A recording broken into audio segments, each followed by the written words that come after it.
Hello everyone. हम अपना lesson कर रहे हैं किंग्स, फार्मर्स एंड टाउन्स। आरंभिक राज्य यानी कि राजा, किसान और नगर। आरंभिक राज्य और अर्थव्यवस्थाएं। हमने 16 महाजनपदों के बारे में पढ़ा, उनकी राजधानियों के बारे में पढ़ा जो कि हमें मैप में दी गई हैं। प्रिंसेप और पियादसी को पढ़ा। प्रिंसेप कौन था? जो एक मिंट टकसाल में काम करने वाला व्यक्ति था ईस्ट इंडिया कंपनी के अंदर। सिक्कों का उसने अध्ययन किया था। उसने खरोष्टी और ब्राह्मी लिपि को डिसाइफर किया था यानी कि पढ़ा था। पियादसी एक वर्ड उसे लिखा मिला जो कि किसकी ओर संकेत करता था? अशोक की ओर संकेत करता था। तो ये चीज़ें हमने पढ़ी। अब उन्हीं 16 महाजनपदों में से हम पढ़ेंगे मगध को। First amongst the 16 Magadh. 16 महाजनपदों में प्रथम है मगध। तो मगध सबसे ज़्यादा इम्पोर्टेंट था और सबसे ज़्यादा शक्तिशाली रूप में उभर कर 16 महाजनपदों में से कौन आया था? तो मगध आया था। पूछ लिया जाता है कि 16 महाजनपद में से सबसे ज़्यादा इम्पोर्टेंट कौन सा था, सबसे ज़्यादा पावरफुल कौन सा था? तो वो मगध था। अब हम मगध के बारे में पढ़ेंगे कि कहाँ इसकी राजधानी है, कौन शासक थे, कौन कौन से वंशों ने मगध में शासन किया है, उन सब के बारे में हम यहाँ पर पढ़ेंगे। तो देखिए, between the 6th and the 4th century की 6ठी शताब्दी और 4थी शताब्दी के बीच में Magadha in present day Bihar, Magadha जो कि प्रेजेंट डे में कहा है बिहार के अंदर है, बिकम द मोस्ट पावरफुल महाजनपद, एक काफ़ी शक्तिशाली महाजनपद बन गया था। Modern historians explain this development in A varieties of ways. इसके विकास होने की विभिन्न प्रकार की आधुनिक इतिहासकारों ने एक्सप्लेन किया है इसको। Magadha was a region, Magadha एक क्षेत्र था where agriculture was especially productive, कि मगध क्षेत्र में खेती की उपज खास तौर पर बहुत अच्छी होती थी, यानी कि मगध में खेती बहुत ज़्यादा अच्छी होती थी। बिसाइड्स, इसके अलावा ये इसके ना कारण बताए गए हैं क्या क्या रीज़न थे कि मगध काफ़ी पावरफुल हो गया था। तो फर्स्ट रीज़न तो इन्होंने बता दिया कि एग्रीकल्चर वॉज स्पेशली प्रोडक्टिव, यानी कि जो खेती थी वो काफ़ी उपज देने वाली होती थी। बिसाइड्स, इसके अलावा और क्या क्या चीज़ें थी? आयरन माइंस, यानी कि लोहे की खान यहाँ पर थी इन प्रेजेंट डे झारखंड, जो कि आजकल वर्तमान समय में झारखंड में है। Were accessible and provide resource for tools and weapons, और ये लोहे की खदानें आसानी से उपलब्ध थी जिससे उपकरण और हथियार बनाना काफ़ी सरल था। Elephants an important component of the army, जो हाथी थे वो एक प्रकार से आर्मी के घटक थे सेना के लिए। Were found in the forest in the region, जो कि जंगलों में, जंगली क्षेत्रों में हाथी उपलब्ध थे जो सेना के एक महत्वपूर्ण अंग होते थे। Also the Ganga and its tributaries provided a means of cheap and convenient communication, साथ ही गंगा और इसकी उपनदियों से आवागमन यानी कि आना जाना सस्ता व सुलभ होता था। तो ये फीचर्स वगैरह बता रहे हैं इसकी कि मगध का उद्भव कैसे हुआ, उसका डेवलपमेंट कैसे हुआ, कैसे वो पावरफुल हुआ। तो ये कुछ एक रीज़न है उसके अंदर, और ये रीज़न आपको क्वेश्चन के अकॉर्डिंग पूछ लिए जाते हैं कि क्या क्या रीजन है जिससे कि मगध काफ़ी पावरफुल होकर उभरा। However, early Buddhist and Jain writers who wrote about Magध attributed its power to the policies of individual ruthlessly ambitious kings of whom Bimsar, Ajastu, and Mahapadmanand are the best known, and their ministers who helped implement their policies। लेकिन जो आरंभिक जैन और बौद्ध लेखकों ने मगध की महत्व का कारण विभिन्न शासकों की नीतियों को बताया कि मगध का जो महत्व है वो वहाँ के विभिन्न शासकों की नीतियों के कारण है। इन लेखकों के अनुसार कौन कौन से शासक थे यहाँ पर जो कि काफ़ी अत्यंत महत्वाकांक्षी शक्तिशाली थे? बिम्बिसार था, बिम्बिसार का बेटा अजातशत्रु था, और एक महापद्मनंद जो कि नंद वंश का संस्थापक था। ये शासक थे यहाँ पर, और उनके मंत्री इनकी नीतियाँ लागू करते थे। इंटटेली राजगाह, राजगाह है जो the Prakrit name of present day Rajgir in Bihar, तो ये बिहार में है और राजगाह है जो राजगीर मगध की कैपिटल है, वो the capital of Magadha. Interestingly the old name means house of the king. अगर हम इसका लेखकों के अनुसार मतलब इस शब्द का क्या अर्थ है, राजाओं का घर, तो हाउस ऑफ द किंग राजाओं का घर। Rajagaha was a fortified settlement located amongst hills. Rajagaha fortified यानी कि किलेबंद बस्ती थी, एक किलेबंद शहर था। चौथी शताब्दी में पाटलिपुत्र को इसकी राजधानी बनाया गया। तो आपसे पूछा जाएगा कि जो 4th सेंचुरी थी तो इसकी कैपिटल किसको बनाया गया, तो पाटलिपुत्र को बनाया गया। प्रेजेंट डे पटना, तो प्रेजेंट डे में इसको क्या कहा जाता है, पटना कहा जाता है। Commanding routes of communication along the Ganga, जिसकी गंगा के रास्ते आवागमन के मार्ग पर महत्वपूर्ण अवस्थिति थी। तो हमने इसमें क्या क्या पढ़ा कि 16 महाजनपदों में सबसे इम्पोर्टेंट कौन सा है, मगध है। मगध वर्तमान में कहाँ है, बिहार के अंदर है। अच्छा, इसके उद्भव के रीजन क्या क्या थे जिससे इसका डेवलपमेंट हुआ, एक तो यहाँ की कृषि अधिक उपज देने वाली थी, दूसरा यहाँ पर लोहे की खानें थी जिससे टूल्स और वेपन वगैरह बनाए जाते थे, चौथा सेना का जो अंग था वो एलिफेंट था, यानी कि सेना में ये आर्मी में ये एलिफेंट को यूज़ करते थे। कम्युनिकेशन काफ़ी अच्छा था, जो वहाँ पर गंगा और ट्रिब्यूटरीज यानी कि उसकी सहायक नदियाँ थीं। कुछ यहाँ के राजा ऐसे अच्छे थे इतने, जैसे उसमें बिम्बसार का नाम हो गया, अजातशत्रु का नाम हो गया और महापद्म नंद यानी कि जो नंद वंश का है उसका नाम हो गया। फिर इसकी राजधानी क्या थी, वो थी राजगाह, यानी कि राजगीर भी हम इसको बोल सकते हैं। और ये वर्तमान में राजगीर कहाँ है, पटना के ये बिहार के अंदर है, ठीक है। फिर बाद में मतलब शुरू में तो इन्होंने देखो राजधानी मगध की किसको बनाया, राजगृह को बनाया। पूछ लिया जाता है आपसे कि जो अर्ली कैपिटल थी इसकी वो कौन सी थी, तो अर्ली इसकी इंटियल शब्द इसके लिए यूज़ किया जाता है। वैसे तो इंटियल कैपिटल कौन सी थी, तो वो थी इसकी राजगीर। फिर 4th सेंचुरी में इन्होंने कैपिटल को चेंज कर लिया, क्योंकि अब राजा आते रहे, कुछ एक राजा क्या है कैपिटल को अपनी को चेंज कर लेते हैं, क्योंकि वो और प्रदेशों को जीतते हैं, सोचते हैं कि हम तो सेंटर में कैपिटल होनी चाहिए। तो इस वजह से 4th सेंचुरी में जो कैपिटल थी वो पाटलिपुत्र में स्थापित कर ली गई थी। यहाँ पर कई ऐसे वंश थे जिन्होंने शासन किया, जैसे हर्यक वंश था। इस हर्यक वंश का ही ये बिम्बसार था, बिम्बसार का बेटा अजातशत्रु था, अजातशत्रु का उदयन था, उदयन का उल्लेख यहाँ पर नहीं है। फिर ये उसके पश्चात आता है नंद वंश, आता तो शिशुनाग वंश है। शिशुनाग वंश ने हत्या कर दी थी हर्यक वंश के अंतिम शासक वीरदर्द की और नागदस की, और स्वयं गद्दी पर बैठ गया था। फिर उसके बाद शिशुनाग वंश की हत्या किसने कर दी थी, तो वो नंद वंश ने की थी, और इस नंद वंश का संस्थापक महापद्म नंद था। तो इस तरह से अलग अलग वंश है। अब यहाँ पर तुम्हें बिल्कुल डिटेल से नहीं दी गई हैं ये बातें कुछ एक हैं, लेकिन एक्स्ट्रा पॉइंट मैं आपको वैसे बता रही हूँ। फोर्टिफाइड वाल्स एट राजगीर, देखो किले बंद है, इसमें स्पष्ट रूप से हमें नज़र नहीं आता है, बस ये दिखा गए कि पहाड़ियों पर बसा हुआ है ये शहर जो राजगाह था। ये चीज़ें इसमें बताई गई हैं जो कि आगे हमारी आ जाएंगी। यहाँ पर देखो लैंग्वेज एंड स्क्रिप्ट, भाषा और लिपि।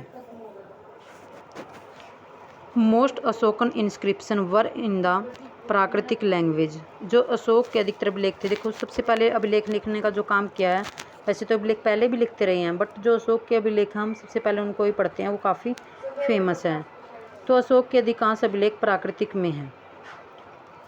प्राकृतिक एक ऐसी लैंग्वेज थी जो आम जनता की भाषा थी, जिसे सारे के सारे पढ़ सकें और समझ सकें, इसलिए उसके अधिकतर अभिलेख प्राकृतिक भाषा में थे। While those in the north waste of the sub continent were in Aramaic and Greek, और जो पश्चिमोत्तर से मिले अभिलेख हैं वो अरमाइक और यूनानी भाषा में हैं। Most Prakrit inscription were written in the Brahmi script, कि जो प्राकृतिक भाषा में मतलब लैंग्वेज में ये इंस्क्रिप्शन लिखे गए हैं उनकी स्क्रिप्ट क्या थी, ब्राह्मी थी। However some in the north west, कुछ एक नॉर्थ वेस्ट में मिले हैं, वर रिटन इन ख्रोष्टी लिपि में थे वो। The Aramaic and Greek script were used in inscription इन अफ़गानिस्तान, यानी कि अफ़गानिस्तान में ये अभिलेख वगैरह यूज़ किए गए थे। तो यहाँ पर अशोक ने जो अभिलेख लिखे थे उनकी भाषाएं बताई गई हैं, उनकी स्क्रिप्ट बताई गई हैं कि किस साइड में कौन से, क्योंकि इसने ना वैसे तो मोस्टली प्राकृतिक भाषा में थी, लेकिन कहीं कहीं जगह इसने खरोष्टी, अरमाइक, यूनानी इन लैंग्वेज का भी इसने यूज़ किया है, और स्क्रिप्ट क्या थी इसकी, ब्राह्मी थी। तो ये सारनाथ का दिया गया इसी ने, जो कि हमारा सिंबल है, द लोयन कैपिटल, सिंह शीर्ष। ठीक है, ये शेर है, आक्रामक मुद्रा में बैठे हुए हैं और वो इसका प्रचार कर रहे हैं अशोक के अभिलेखों का, क्योंकि अशोक ने जो सारनाथ में ये स्तंभ था, इसको ही हमने अपना मूल स्तंभ माना है। तो ये चीज़ें हैं, बीच में चक्कर है और इस चक्कर के चारों तरफ एनिमल्स दिए गए हैं।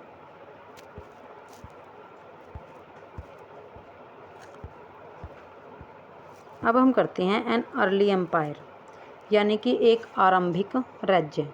The growth of Magadha culminated in the emergence of the Mauryan empire. Magadha के विकास के साथ साथ जैसे जैसे मगध का डेवलपमेंट हुआ, वैसे वैसे मौर्य साम्राज्य भी उदय हुआ। मौर्य साम्राज्य का जो फाउंडेड था, यानी कि उसका संस्थापक था, वो कौन था? चंद्रगुप्त मौर्य। आप इन सब लाइनों को नोट करते रहें। Chandragupta Maurya, who founded the empire. Chandragupta Maurya 321 BCE में इसका संस्थापक था। कौन से वंश का था? तो मौर्यन डायनेस्टी, यानी कि मौर्यन वंश का। Extended control as far north west as Afghanistan and Balochistan and his grand son Ashoka. Grand son यानी कि उसका पोता था। जैसे आपने ये नाम पहले भी सुनने को मिला है फर्स्ट पेज पर ही, कि अशोक के लिए प्रियदर्शी नाम हमें सिक्कों पर लिखा मिला है, और उसको किसने पढ़ा था? जेम्स प्रिंसिप ने पढ़ा था, क्योंकि वो एक टकसाल यानी कि मिंट में काम करने वाला एक ऑफिसर था। तो ये अशोक कौन था? ये अशोक मौर्य साम्राज्य का जो संस्थापक था चंद्रगुप्त मौर्य, उस चंद्रगुप्त मौर्य का पोता था अशोक, और अशोक के पिता का नाम बिंदुसार था। तो आपने अशोक को याद रखना है कि ये किसका ग्रैंडसन था? तो चंद्रगुप्त मौर्य का था। चंद्रगुप्त मौर्य कौन था? मौर्य साम्राज्य का संस्थापक था। ठीक है, तो ये भी किससे रिलेटेड हुआ? मौर्य साम्राज्य से। एग्रीड the most famous ruler in early India. ये काफ़ी सर्वाधिक प्रसिद्ध शासक था। Conquered Kalinga, present day coastal Orissa. जो कलिंग है, कलिंग की विजय इसने प्राप्त की थी। कलिंग आधुनिक उड़ीसा में है। तो ये काफ़ी शक्तिशाली था। इसने कई क्षेत्रों को जीता। लास्ट में इसका जो सबसे लास्ट वाला युद्ध कहा जाता है, तो वो कलिंग का था, और कलिंग वर्तमान में उड़ीसा के अंदर है। इस कलिंग के युद्ध को इसने जीत लिया था, और चारों तरफ रक्तपात इसने मचा दिया था। सभी व्यक्तियों को मार दिया गया था। जब ये सब व्यक्तियों को मार चुका है, जब वो व्यक्ति मैदान पर लेटे पड़े हैं खून से लथपथ, तो इसका हृदय पता नहीं क्यों द्रवित हो उठता है कि देखो, मैंने इन सब की हत्या कर दी।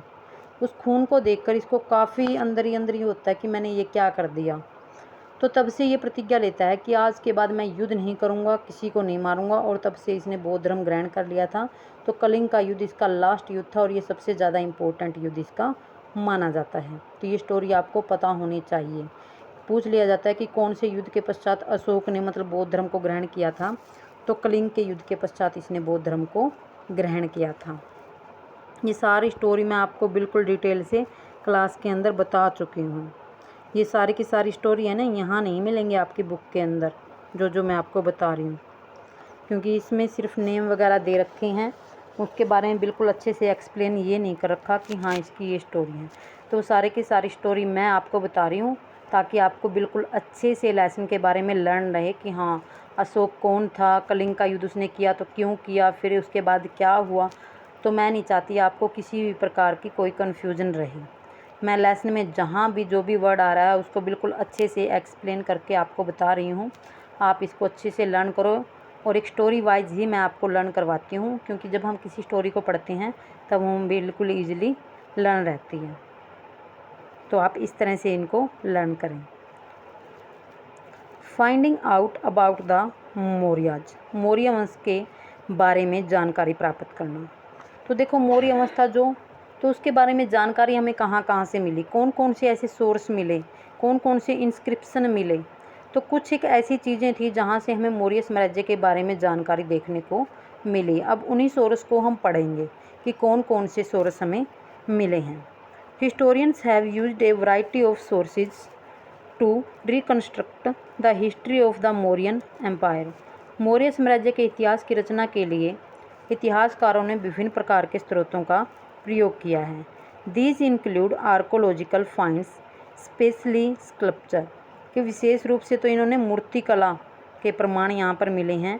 Also valuable are contemporary works such as the account of Megasthenes, a Greek ambassador to the court of Chandragupta Maurya.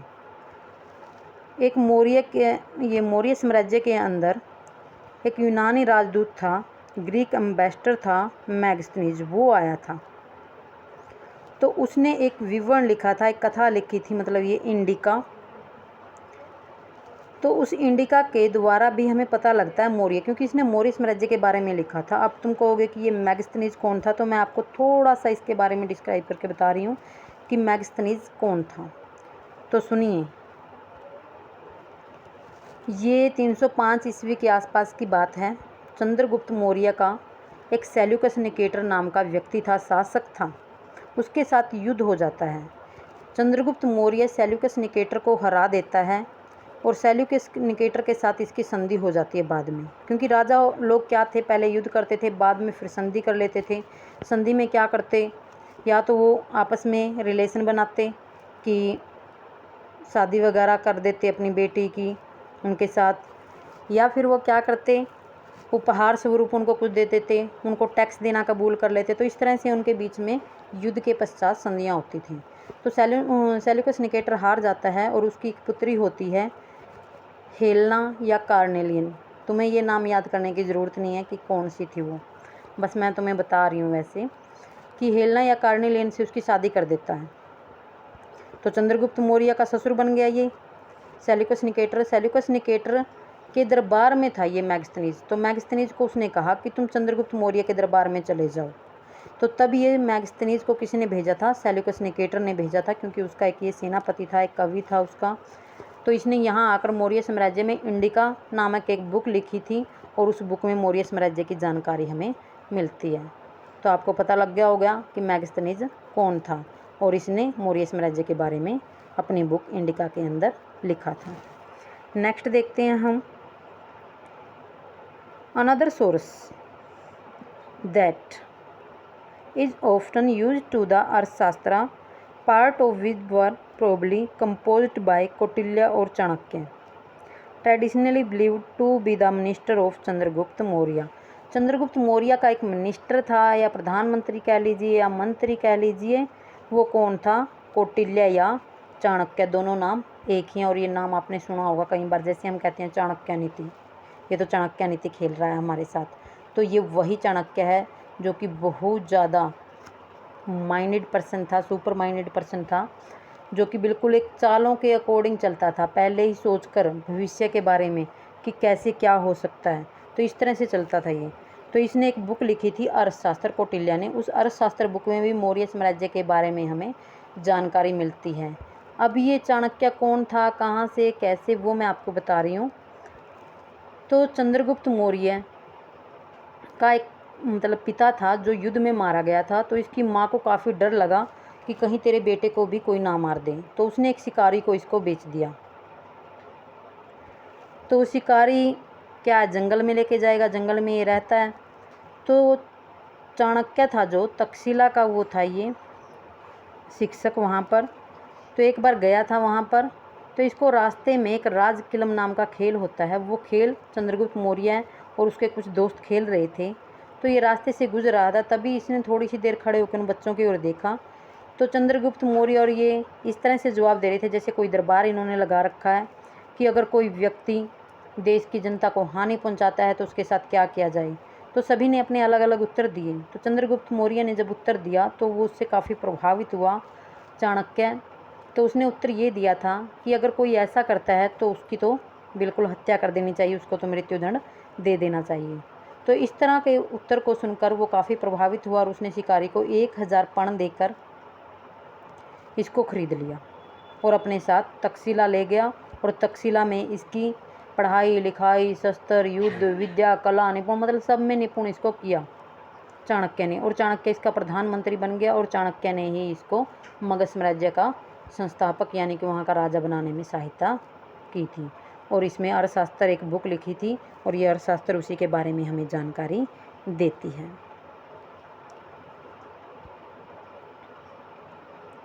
फिर है besides the Mauryas are mention in later Buddhist, Jain and Puranic literature. तो इन बुद्धिस्ट में, जैन में, पुराणिक साहित्य में भी जानकारी हमें मिलती है। Well as in Sanskrit literacy works. While these are useful the inscription of Ashoka, कि अशोक के जो भी लेख मिले हैं वो भी मौर्य साम्राज्य के बारे में बताते हैं हमें। ऑन रॉक्स जो कि चट्टानों पर लिखे गए हैं, पिलर स्तंभों पर लिखे गए हैं। Are often regarded as amongst the most valuable source. तो इस प्रकार ये सारे के सारे सोर्स काफ़ी इंपॉर्टेंट है जो कि मौर्य साम्राज्य के बारे में हमें जानकारी देते हैं। Ashoka was the first ruler who inscribed his message to his subjects and official on stone surface, natural rocks as well as polished pillar. He used the inscription to proclaim what he understood to be dharma. This include respect toward elder, generosity toward brahman and those. Next Ashok के बारे में आप यहाँ तक मौर्य साम्राज्य के इसके बारे में कर लीजिए, सोर्स कौन कौन से थे, कहाँ से इसकी जानकारी मिली। उसके बाद हम जो अशोक आएगा उसका ग्रैंड सन, उसके बारे में अच्छे से विस्तार से, क्योंकि इसमें कुछ स्टोरी हैं तो फिर मैं उसके बारे में, अशोक के बारे में आपको आगे बताऊंगी। तब तक के लिए आप इतना ही रीड करें बिल्कुल अच्छे से।